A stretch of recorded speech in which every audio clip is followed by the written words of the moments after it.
After a family gathering, I took my children to stay with my parents for the holidays.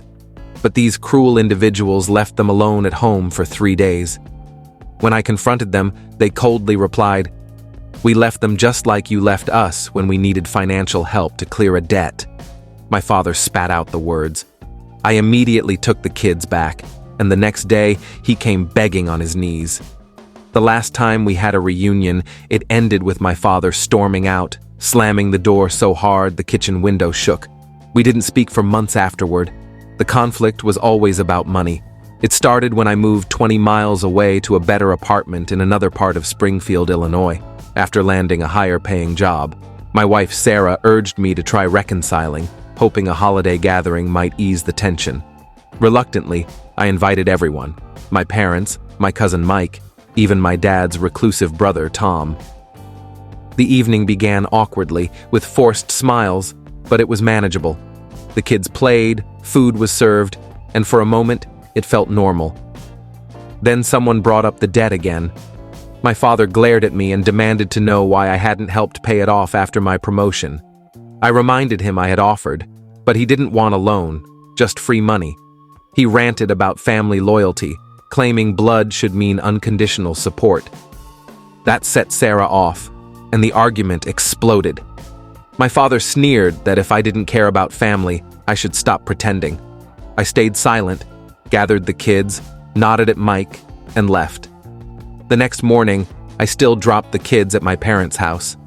Yes, it sounds contradictory, but it was only for a few days while Sarah and I attended a work conference in Portland. My mother had begged for another chance, saying she missed the kids.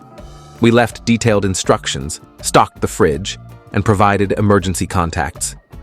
It was just 3 days. Then the neighbor, Greg, called. Greg, a retired man who lived across the street, had only ever chatted with me about trivial things. This time, his voice was tense, and I could hear my children crying in the background. "Did you know your kids are alone?" he asked. Sarah thought it was a joke, until she realized it wasn't. We caught the first flight home. Sarah cried the entire way. When we arrived, the kids ran to us, terrified, hungry, and confused. The house was freezing, dark, and empty. Plates of spoiled food sat on the table. No note, no explanation. They had abandoned my children. For 3 days. The front door wasn't even locked. My daughter's shoes were soaked with something unidentifiable. Crumbs littered the floor. The TV was off. My youngest had cried so much his voice was hoarse. My eldest kept asking if they'd done something wrong. Sarah fought back tears as she packed their things. I wandered the house like a stranger, checking every room. They were gone. Greg was still outside. Before I could speak, he said, "I almost called the cops yesterday, but I didn't want to escalate things." He looked down at his slippers and admitted he'd seen my parents leave on the second morning, suitcases in hand, not a single glance back. My mother was laughing as they drove away. The worst part? They had padlocked the fridge. The kids survived on granola bars from the pantry. We returned to our apartment around midnight. The kids fell asleep in the car. I left everything by the door, too drained to unpack. Sarah made tea and we sat in silence. Then came the text. Not a call, a text. "We left you, just like you left us when we needed money. Now we're even." Sarah stared at the screen, asking if it was real. I wished it wasn't. The next day, they showed up. My mother had freshly styled hair. My father wore a crisp polo shirt. She walked in like she'd just forgotten a dish. I didn't let them speak. "Where were you?" I demanded. My father shrugged. "We had a hotel reservation in Branson. Didn't want to lose the deposit." I told him the police might get involved. He scoffed, insisting it wasn't that bad and that he'd left food. When I mentioned the locked fridge, my mother blinked, as if she'd genuinely forgotten. That night, Mike arrived unannounced. He already knew what had happened. He dropped a binder on our table, copies of tax forms. My father had bragged at a barbecue about gaming the system. Mike had investigated. For 2 years, my parents had claimed my kids as dependents, pocketing thousands in tax returns. But that wasn't the worst of it. "Ever wonder how they paid off that debt so fast?" Mike asked. "They took out a second mortgage in your name, The old house you co-signed for? They never removed you from the paperwork. I collapsed into a chair. Mike's voice was firm. Press charges. If you don't, they'll keep bleeding you dry. Sarah didn't wait for my response. She called our lawyer. Then the doorbell rang. It was Greg, pale and shaken. DCFS is opening an investigation. Someone else reported it. Before I could ask who, he added, "Your dad's trying to blame you. Said you dumped the kids on them without warning." This wasn't neglect. This was war. I didn't sleep that night.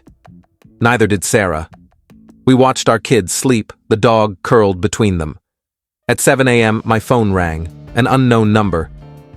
"John, it's your grandfather." I hadn't heard from him in years. "I heard about the kids. They're coming to my house. Today."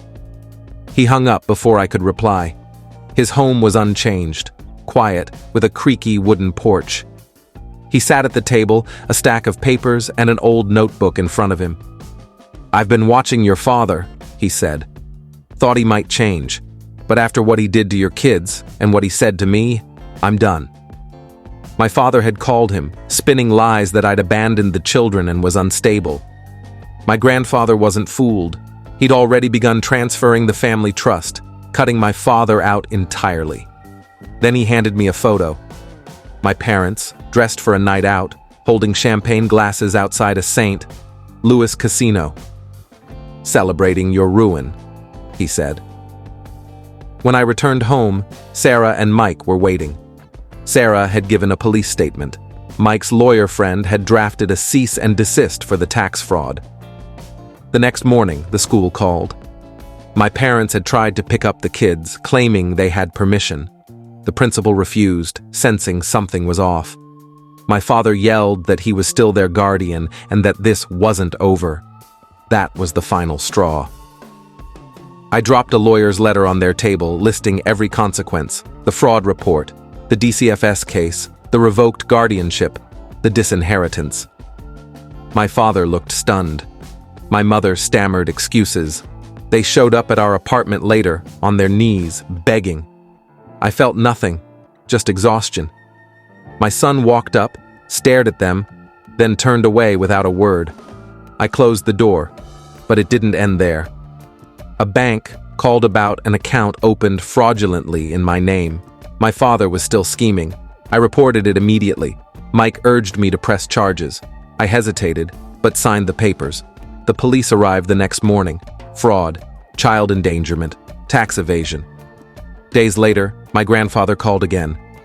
He was selling the family lake house to start college funds for my kids. "I should have done this years ago," he said. Then he dropped another bombshell. "I'm moving in with you." When he arrived, he brought my Aunt Lisa, my father's estranged sister. "Your father always hated that I was the favorite," she said, smirking. That night, my grandfather rewrote the family legacy, transferring everything to me and my children. I didn't stop there. I canceled their HOA benefits, exposed my mother's knitting group funding, and got my father removed from his beloved speaking gig. His church took his name off their donor plaque. Then my mother showed up at my workplace, pleading. "We're going to lose the house," she whispered. I walked away. They returned with a reconciliation plea. I made my father confess everything in front of my kids. My daughter asked why. He stayed silent. The final blow came when my father tried to sell my grandfather's rare coin collection. Aunt Lisa caught him. The police recovered some coins, but most were gone. We pressed charges. The story made local news. Their faces were blurred, but everyone knew. Now, it's over. The kids sleep peacefully. My grandfather tends a garden. Lisa stays close. Mike visits often. Then, an unmarked envelope arrived. A note. "You think you know everything. Play this." A USB drive showed my father hiding the stolen coins in a storage unit. I sent it to the detective. More charges followed. Was it ever about need or just control? Some say family deserves endless chances. But I watched them lock the fridge while my kids starved. I saw them toast in a casino as my daughter struggled to open a can. No, I won't regret cutting them off. What would you do? Would you push for justice? Or let it go? For me, the answer is simple.